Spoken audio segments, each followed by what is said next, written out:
Vocês viram que eu entrei com essa faixa aqui do Pix, que o Pix é do Brasil. Porque ontem o governo americano, numa atitude intempestiva, porque nós estávamos negociando, depois da minha visita ao presidente Trump, de forma intempestiva, anunciaram um aumento da taxação das coisas brasileiras para 25%. Com base numa mentira, porque eles alegam que eles têm déficit comercial com o Brasil e eles têm um superávit em 15 anos de 415 bilhões de dólares de superávit comercial. E a segunda coisa que eu fiquei preocupado é porque o Pix assusta eles. O Pix assusta. Eu falei para o Trump, cara, ao invés de ter medo do Pix, coloca o Pix para funcionar nos Estados Unidos, faça um Pix para nós, É muito mais simples. E ele, na verdade, a preocupação dos americanos é que o Pix pode abalar muito as chamadas empresas do cartão de crédito deles, que estão aqui no Brasil. Acho que o Pix vai acabar com isso. E o Pix vai acabar mesmo, porque o Pix é de graça e é público e ninguém paga nada. É só clicar. O Pix e está resolvido o nosso problema. Depois eu te dou um beijo. Dou um beijo e pega a minha foto. Então, companheiros, eu entrei com essa faixa fazendo o seguinte: não é possível. O país não aceita ser tratado como se fosse uma republiqueta de banana. Durante muito tempo, muita gente que governou esse país não se respeitava. Não se respeitava. E a minha tese é que ninguém respeita quem não se respeita. Eu lembro do ministro da Fazenda, Malan, viajando para Nova York para conversar com o presidente do FMI, e ele não recebia o ministro Malan. Não recebia. E vocês se lembram que tinha dois caras do FMI que vinham todo ano aqui no Brasil, descia no Galeão, no Rio de Janeiro, ou descia lá em São Paulo, e vinha para o Brasília para fiscalizar as contas do Brasil.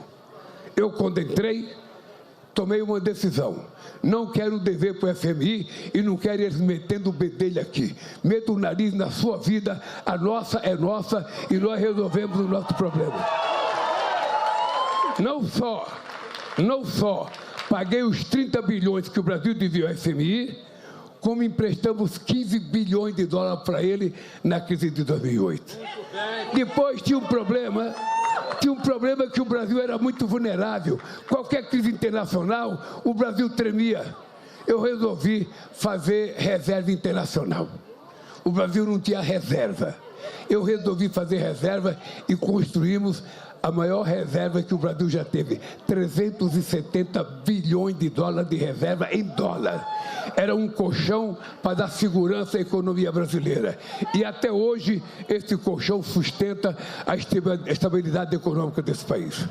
Eu estou contando essas coisas para vocês para dizer o seguinte: eu sei que falta muita coisa para ser feita no Brasil. Apesar de tudo que o Padilha mostrou, apesar de tudo que o meu ministro falou da educação, nós sabemos que ainda falta muita coisa para fazer. Ainda falta, estamos longe de chegar à perfeição. Mas a gente não pode comparar só o que a gente quer conquistar para frente. A gente tem que sonhar e comparar com o que a gente tinha ontem. Eu não posso comparar a comida que eu como hoje com a comida que eu vou comer daqui a 10 anos. Eu preciso comparar com a comida que eu comi ontem. E a gente tem que medir se teve uma evolução ou não. E eu, sem medo de errar, sem nenhum ufanismo, com toda a humildade. Cadê minha água? Pelo amor de Deus, gente, eu sou... No outro mandato eu tinha 4 caras com um copo atrás de mim. Agora eu tenho que ficar atrás do meu copo. Segura a minha água, por favor. Deixa eu dar um vale. Então, sem nenhum ufanismo, deixa eu contar uma coisa para vocês. Eu queria que vocês, para me ajudar, até mesmo quem não gosta de mim, para me ajudar, faça uma comparação entre o nosso governo e 150 anos de governo nesse país. Pegue Marechal Deodoro da Fonseca, que foi o primeiro presidente da República. Pegue todos os presidentes que vieram de lá para cá. Comparem todas as políticas de investimento em educação que eles fizeram. Veja quantas universidades eles fizeram de 1889 até 2003.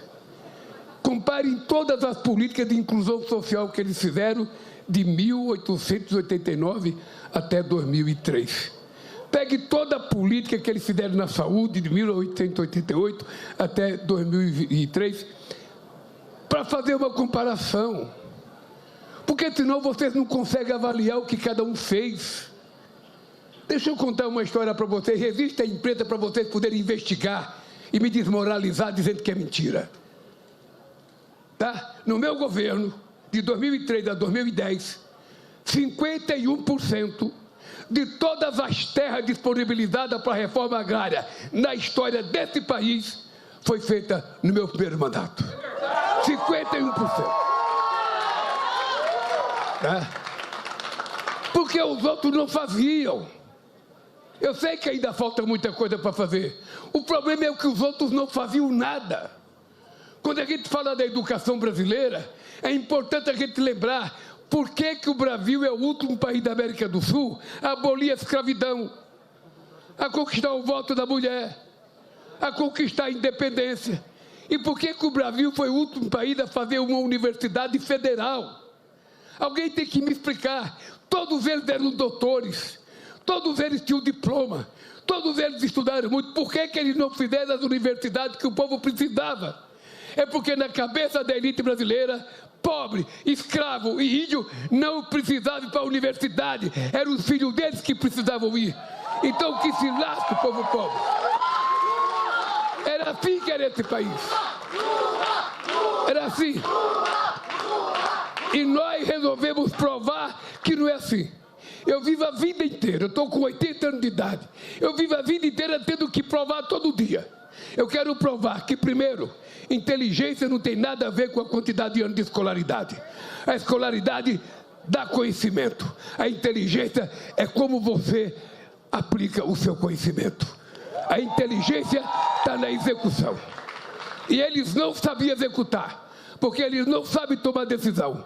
Porque eles tinham um lado, era o lado do poder, era o lado do rico, era o lado de deixar o pobre esquecido, porque o pobre é tratado como invisível nesse país. E eu resolvi dar visibilidade aos pobres. Nós temos direito a tudo. Nós temos direito a comer bem, a trabalhar bem, a ganhar bem, a morar bem, a estudar bem, a ter acesso a tudo que é importante nesse país. Por que nós não temos direito?